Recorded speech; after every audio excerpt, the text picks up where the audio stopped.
25వ పాఠం. పొగరబోతు సాధువుకు గుణపాఠం.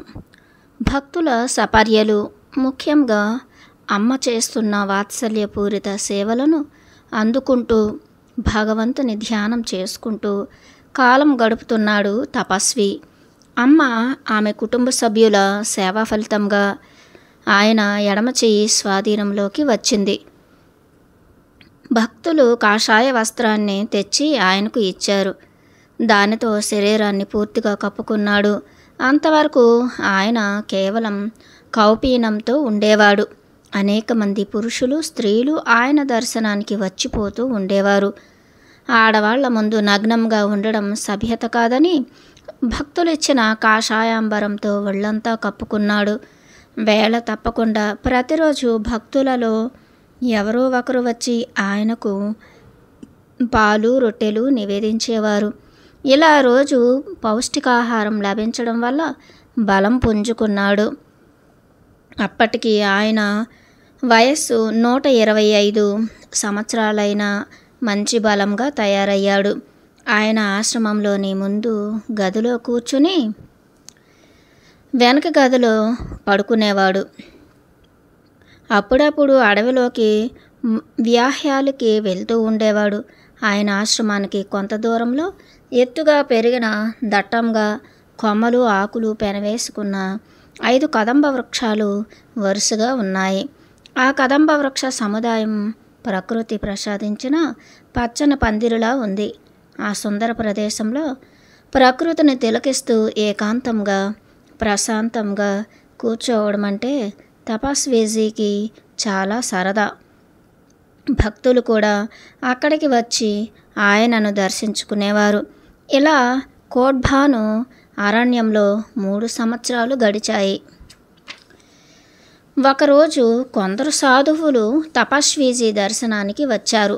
మాటలు మధ్యలో వారు, మహాత్మా, ఢిల్లీ నగర సమీపంలో ఒక పవిత్ర స్థలం ఉంది.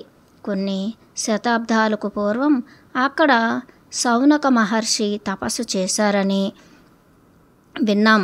కావాలనుకుంటే మీరు వెళ్ళి ఆ పవిత్ర స్థలాన్ని దర్శించవచ్చు అని చెప్పి వారి దారిన వారు వెళ్ళిపోయారు. ఆ పవిత్ర స్థలానికి వెళ్ళి కొన్ని వారాలు అక్కడ తపస్సు చేయాలని సంకల్పించాడు తపస్వీజీ. వెంటనే కమండలం చేతపట్టి ఢిల్లీ వైపు ప్రయాణం సాగించాడు.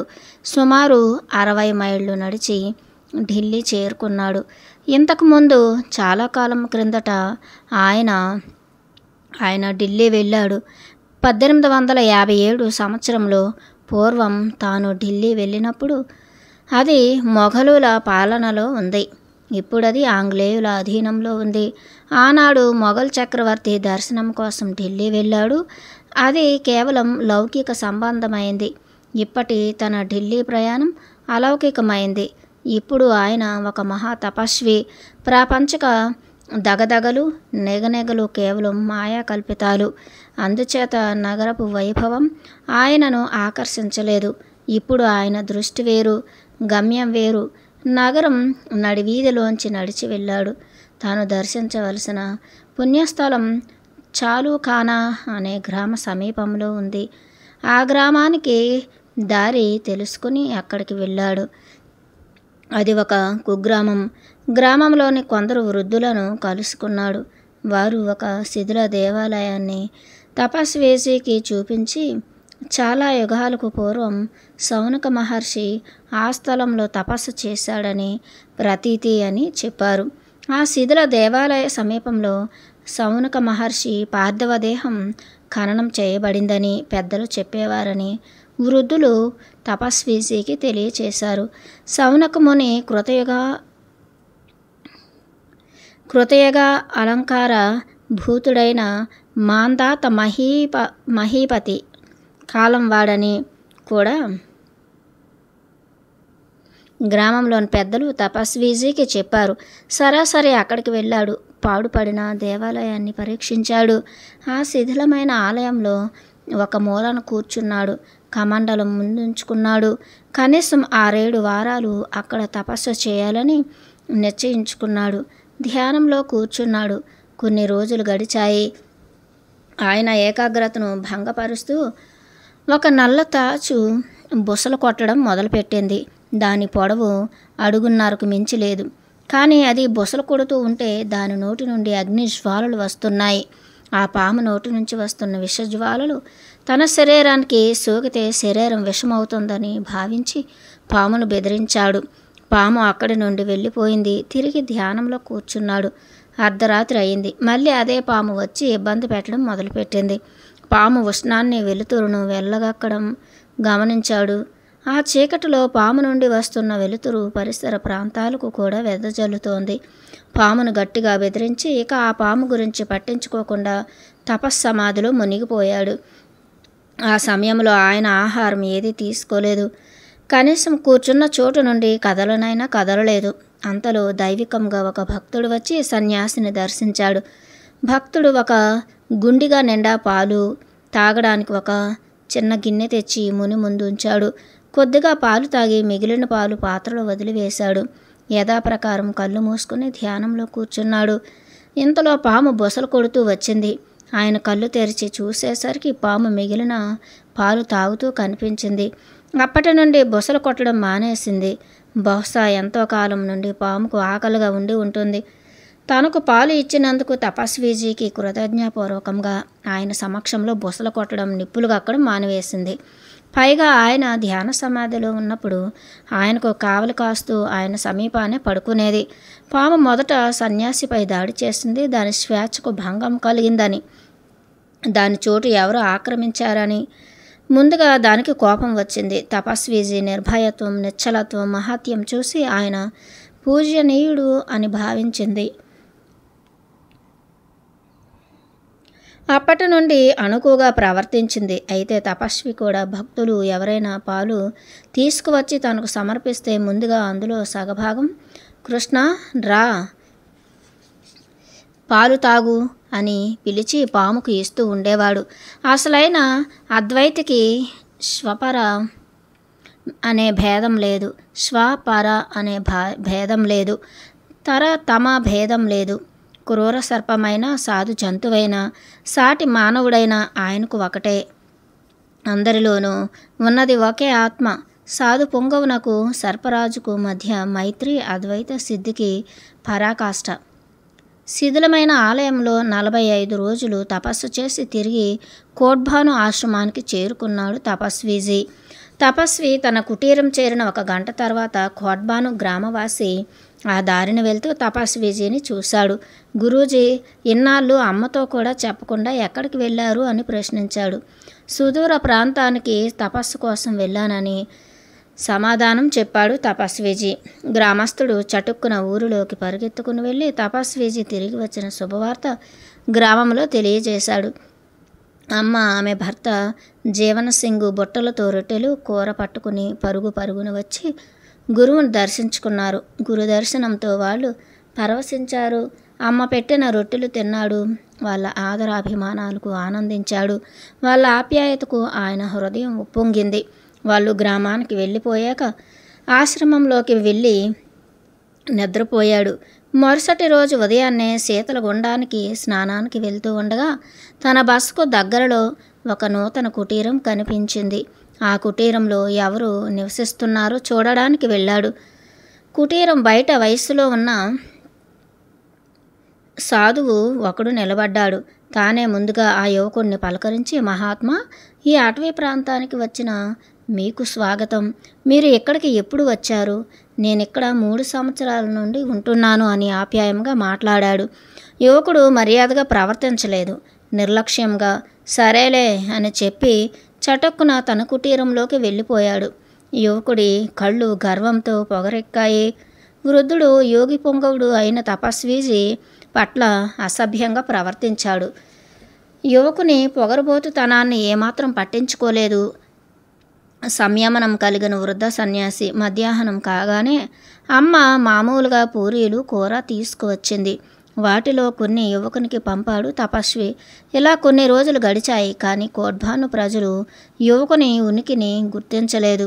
అతని గురించి పట్టించుకోలేదు. వృద్ధ తపస్వికి కోట్భాను ప్రజలు భక్తి శ్రద్ధలతో సేవలు చేయడం తన ఉనికిని గుర్తించకపోవడం చూసి యువకునికి అసూయ కలిగింది. వృద్ధ తపస్వీజీపై అసూయ కోడ్బాను అమాయక ప్రజలపై అకారణ వైరం పెంచుకున్నాడు. వారిని ద్వేషించడం మొదలుపెట్టాడు. ఒకరోజు మధ్యాహ్నం అమ్మ కొందరు భక్తులు తపస్వీజీకి భోజనం పెట్టి తిరిగి కోడ్బాను వెళ్ళిపోతూ ఉండగా వారిపై యువకుడు మండిపడుతూ, ఓ మూర్ఖులారా, మీరందరూ ఆ ముసలివాడినే ఆరాధిస్తున్నారు, నన్ను అలక్ష్యం చేస్తున్నారు. నా గురించి మీరెవరూ పట్టించుకోవడం లేదు. జాగ్రత్త, నేను మిమ్మల్ని సర్వనాశనం చేసేస్తాను. మీ పొలాలపై దండిగా వడగళ్ల వాన కురిపిస్తాను. దానితో మీ పంటలన్నీ నాశనం అయిపోతాయి అని వాళ్లపై కళ్ళెర్ర చేసి 2 ఇనుప శూలాలు గట్టిగా పాతి చేతబడి చేసి, ఆ రాత్రే పెద్ద వడగళ్ల వాన పడి మీ పంటలన్నీ ధ్వంసమైపోతాయి, పొండి అని గర్జించాడు. యువకుని తలబిరుసు మాటలు విన్నాడు తపస్వీజీ. బయటకు వచ్చి పొగరబోతు యువకుని కుటీరం దగ్గరకు వెళ్ళాడు. తన భక్తులు భయంతో వణికిపోతూ కలవరపడుతూ నిలబడ్డారు. పొగరబోతు సాధువును దండించి తనను ఆశ్రయించిన వారిని రక్షించాలి అనుకున్నాడు. యువకునితో, మహాత్మా, ఏమిటి విశేషం? ఎందుకు అంత కోపంగా ఉన్నారు అని అడిగాడు. యువకుడు పొగరబోతే కాదు, నోటు దురుసు కూడా ఉన్నవాడు. తపస్వీజీపై కళ్ళెర్ర చేసి, ముసల సన్యాసి, నీకు ఏమైనా శక్తి ఉంటే నీ అనుచరులను రక్షించుకో. నేను చేతబడి చేసి ఈ శూలాలు భూమిలో పాతాను. ఈ రాత్రి వడగళ్లతో కూడిన జడివాన పడి నీ భక్తుల పంట పొలాలన్నీ సమూలంగా నాశనమవుతాయి. చూసుకో నా శక్తి. నేను మంత్రించి భూమిలో పాతిన శూలాలు అంత సులువుగా ఓడవు. నీకు ఏమైనా శక్తి ఉంటే వాటిని ఓడబెరికి నీ భక్తులను కాపాడుకో. ఎవరు ఎక్కువ శక్తిమంతులో తేలిపోతుంది అని తొడకొట్టాడు యువకుడు. తపస్వీజీ నవ్వుతూ, మీరు చేస్తున్న పని ఏమీ బాగోలేదు. మీరు శిక్షార్హులు సుమా. నేను ముందుగానే మిమ్మల్ని హెచ్చరిస్తున్నాను. అమాయక ప్రజలను హింసించకండి. వారు మీకు ఏ అపకారం చేయలేదే అని నెమ్మదిగా చెప్పాడు. యువకుడు రెచ్చిపోయి ఇంకా మూర్ఖంగా ప్రవర్తించాడు. ముఖం చిట్లించుకుంటూ, ఇదిగో చూడు, నా పేరు బన్సీవాలా. ఈ బన్సీవాలా శక్తి ఈ రాత్రే చూద్దువు గాని అని తపస్వీజీని సవాలు చేశాడు. అక్కడ గుమికూడిన పేద ప్రజలు కంగారు పడుతూ, గురు మహారాజ్, ఈ యువకుడికి చాలా శక్తులు ఉన్నాయి. అతనికి భయంకరమైన సిద్ధులు ఉన్నాయి. మాకు ఏదో భయంగా ఉంది. అతడు మమ్మల్ని శపించాడు. మమ్మల్ని రక్షించండి. మీరే మాకు దిక్కు అని తపస్వీజీని దీనంగా వేడుకున్నారు. అప్పుడు తపస్వీజీ, నాయనలారా, భయపడకండి. అతడు మిమ్మల్ని ఏమీ చేయలేడు. అతడి మాయలు నేను తీసి పారవేస్తాను. అతడు భూమిలో పాతిన శూలాలు నేను ఇప్పుడే ఓడబెరికి అతడి ఆట కట్టేస్తాను. సర్వశక్తిమంతుడైన సర్వేశ్వరుడు తనను ఆశ్రయించిన వారిని కాపాడుతాడు. ఆ కరుణాసాగరుడు అమాయకులను తప్పకుండా రక్షిస్తాడు. మీరు విచారించకండి అని వారిని ఓదార్చాడు. క్షుద్ర మంత్రాలతో భూస్థాపితం చేసిన 2 శూలాలను చీపురు పుల్లలు లాగినంత అవలేలుగా ఓడబేరికి బన్సీవాలా ముందు పడేటట్లు పారవేశాడు. బన్సీవాలాకు మతిపోయింది. మహాతపస్వి మహత్తర శక్తుల ముందు తన క్షుద్ర శక్తులు ఏమాత్రం పనిచేయవని అప్పుడు గ్రహించాడు. తపస్వీజీ పాదాల ముందు బలహీనుడే కూలబడ్డాడు. తన ఇనుప శూలాలు పట్టుకుని ఏడుస్తూ పారిపోయాడు. బన్సీవాలా పారిపోయిన తర్వాత గ్రామ ప్రజలతో, నాయనలారా, వర్షం వస్తుందని కానీ, పిడుగులు పడతాయని కానీ, వడగళ్ల వాన మీ పంట పొలాలు నాశనం చేస్తుందని కానీ మీరు భయపడకండి. ఆ యువకుని చేతబడి నేను తీసి పారవేశాను. చూశారుగా, చేసేది లేక ముఖం చెల్లక యువకుడు మీ ఎదురుగానే పారిపోయాడు కదా. అందుచేత మీరు నిశ్చింతగా మీ ఇళ్లకు వెళ్ళి నిర్భయంగా ఉండండి అని వారికి ధైర్యం చెప్పి ఆశ్రమంలోకి వెళ్ళిపోయాడు తపస్వీజీ. గ్రామ ప్రజలు యోగి పొంగవునకు నమస్కరించి వారి వారి ఇళ్లకు వెళ్ళిపోయారు. ఆ రాత్రి మేఘాలు వస్తున్నాయేమోనని ఆకాశం వంక చూశారు. ఆకాశం నిర్మలంగా ఉంది. వారి భయాన్ని పోగొడుతూ ఆకాశంలో నక్షత్రాలు ఆదరంగా నవ్వుతున్నాయి. గ్రామ ప్రజల మనస్సులు కుదుటపడ్డాయి. ఆ రాత్రి వాళ్ళు ప్రశాంతంగా నిద్రపోయారు. ఈనాటికి కోడ్బాను ప్రజలు ఈ అద్భుత సంఘటనను కృతజ్ఞతాపూర్వకంగా గుర్తు చేసుకుంటూ ఉంటారు. వడగళ్ల వాన కోడ్బాను ప్రజలకు ఒక భయంకర పీడ వంటిది. తరచూ అక్కడ వడగళ్ళు పడి పంట పొలాలు పాడవుతూ ఉంటాయి. ఆ గ్రామం తరచూ క్షామానికి పస్తులకు గురి అవుతూ ఉంటుంది. పరమయోగుల బ్రహ్మ విద్యల ముందు క్షుద్ర విద్యలు నిలబడలేవని బన్సివాలా ఉదంతం తెలియజేస్తోంది. బన్సివాలా పారిపోయాక కోట్బాను ప్రజలు ప్రశాంతంగా జీవనం గడుపుతున్నారు. తపస్వీజీ యథాప్రకారం తన ఆశ్రమంలో తపస్సు చేసుకుంటున్నాడు. కొన్ని రోజులు గడిచాయి. ఒకరోజు తపస్వీజీ శీతలగుండంలో స్నానం చేసి వస్తూ ఉండగా దారిలో ఒక దట్టమైన పొదలోంచి మనుష్యుల మాటలు వినిపించాయి. పొదలో ఎవరు ఉన్నారో చూడడానికి పొద దగ్గరకు వెళ్ళాడు. పొదనంతా గాలించాడు. మనుషుల జాడ కనిపించలేదు. కానీ ఆ పొదలో ఒకదానిపై ఒకటి ఉంచబడ్డ 2 కొత్త కుండలు ఉన్నాయి. దిగువన ఉన్న కుండ నిండా తెల్లటి గడ్డ పెరుగు ఉంది. ఆ కుండలను ఎవరో అక్కడ దాచుకుని ఉంటారనుకుని ఆశ్రమానికి వెళ్ళిపోయాడు. మరుసటి రోజు ఉదయాన్నే శీతల గుండంలో స్నానం చేసి వస్తూ ఉండగా అదే పొలంలోంచి మళ్ళీ మనిషి గొంతు వినిపించింది. దగ్గరకు వెళ్ళి చూశాడు. మనిషి జాడ కనిపించలేదు. ముందు రోజులాగే పొదలో 2 కొత్త కుండలు, క్రింద దానిలో తాజా పెరుగు కనిపించాయి. ఆ కుండలు ఎవరో అక్కడ పెట్టుకుని ఉంటారని భావించి ఆశ్రమానికి వెళ్ళిపోయాడు. 3వ రోజు కూడా అదే సంఘటన జరిగింది. ప్రతిరోజు పొదలో 2 కొత్త కుండలు, క్రింది దానిలో తాజా పెరుగు కనబడుతూ వచ్చింది. అలా ఎవరు ఆ కుండలు పెడుతున్నారో శోధించాలన్న తలంపు కలిగింది తపస్వికి. పొదలో పగలు రాత్రి జాగరూకుడై కూర్చున్నాడు. అయితే అక్కడికి ఎవరు వచ్చినా జాడ కనిపించలేదు. తెల్లవారుగానే స్నానానికి లేవబోతూ ఉండగా ఇంతకు ముందులాగే 2 కొత్త కుండలు, క్రింద కుండలో తాజా పెరుగు ఆయన వెనుక ఉన్నాయి. అప్పుడు ఆయనకు అర్థమైంది కృష్ణ పరమాత్మ తనతో అలా ఆటలాడుతున్నాడని. శీతలగుండంలో స్నానం చేసి వచ్చి భగవత్ ప్రసాదంగా ఆ పెరుగును భుజించాడు. పరమాత్మ తనపై ప్రసరిస్తున్న కరుణకు కృతజ్ఞతాపూర్వకంగా పరమాత్మను ధ్యానిస్తూ మధ్యాహ్నం వరకు పొద దగ్గర కూర్చున్నాడు. ఆ దివ్యమైన పెరుగును తిన్నాక ఆకలి పూర్తిగా తీరిపోయింది. కడుపు నిండుగా ఉంది. తిరిగి ఆశ్రమానికి చేరుకున్నాడు. ఇంతలో అమ్మ ఇతర భక్తులు మధ్యాహ్న భోజనం తీసుకుని ఆశ్రమానికి వచ్చారు. కృష్ణ పరమాత్మ దయతో పెట్టిన పెరుగు తిన్నానని, అందుచేత తనకు ఆకలిగా లేదని అమ్మతో చెప్పాడు. తాను పెరుగు కుండలను కనుగొన్న విధానం అందరికీ తెలియపరిచాడు. అందరూ ఆశ్చర్యపోయారు. ఆ పెరుగు తీసుకువచ్చి అందరికీ కొద్ది కొద్దిగా పరమాత్మ ప్రసాదంగా పంచిపెట్టాడు. పరమాత్మ ప్రసాదం చవి చూసిన ధన్యజీవులు కోట్బాను గ్రామవాసులు.